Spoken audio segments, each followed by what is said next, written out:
Eestis valmib tasapisi oma viikingilaevastik. Kiruvere muinaslaagris oli täna tähtis päev, kuna nime sai ja veere lükati järjekorras 6. Eestis ehitatud viikingialus.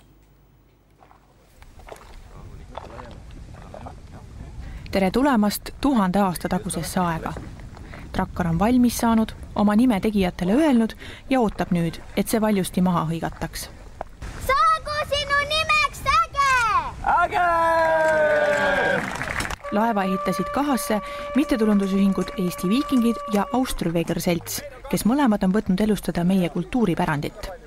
Äge on 6. viikingialus Eestis ja Turmi järel suuruselt teine. See minu arvates ainult näitab seda, et Eestis on hästi hakanud minema selle oma ajalooliste juurte tunnetamisega. Et me oleme ajalooliselt mererahvas ja meie esivanematel on väga uhke ja kuulsusrikas tee selja taga, et see on ainult tore, et me suudame seda tänapäevalgi natukenegi taastada või natukenegi näidata, kuidas see võis olla. Äge valmis veidi vähem kui aastaga ja teda ehitasid 4 meest. Laev valmis Rootsist saadud originaaljooniste järgi ja kui jätta välja tööriistad, tehti kõik nii autentne kui võimalik. Näiteks laev on tervenisti käsitsi needitud.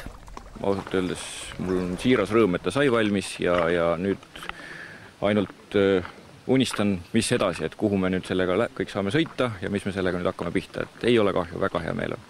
Ja kuhu te sellega sõidate? Igale poole, kus saab. Koduärveks jääb Ägel esialgu Paunküla veehoidla ja viikingite kombel sõita saavad ka muidu huvilised.